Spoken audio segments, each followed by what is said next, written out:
பெரிய cooker cooker ஒரு கிண்ணத்துல அந்த அரிசியை கொட்டி போய் ஊற வச்சுட்டோம். தட்டு ஏறத்துல ஒரு வெங்காயம் கட் பண்ணிருக்கேன் தட்டு. அது புதினாக்கு.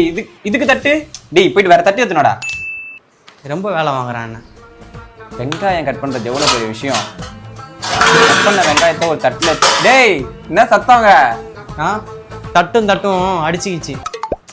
டேய் கத்தி ஒழுங்காவே வெட்டலடா. உனக்கு வெட்ட தெரியலன்னு நீ போயிட்டு வேற கத்தி எதனா இருக்கா பாரு.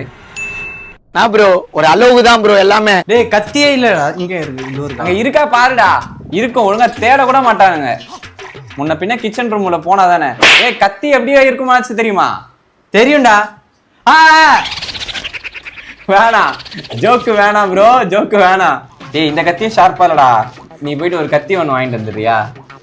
டேய் எது பண்ணாலும் பர்ஃபெக்டா பண்ணணும். எல்லாம் எனக்கு பண்ணவே பிடிக்காது. எனக்கு ரொம்ப படுத்துறாங்க. இரு ஏதாவது ஒரு இடத்துல தேய்ச்சிக்கிறேன். எனக்கு கொஞ்ச நேரம் உட்கார விட மாட்டேங்கிறான் இவன். நான் நம்புறேன் உனக்கு வந்து பிரியாணி செய்ய தெரியும்ன்றத நம்பிட்டேன். அதுவே அட்வான்டேஜா எடுத்துக்கின்னு அதே எடு இதே எடு அது பண்ணு. பெரிய குக்கர் ஆமாடா மாதிரியே பண்றான். நான் பெரிய குக்கர் தான்டா.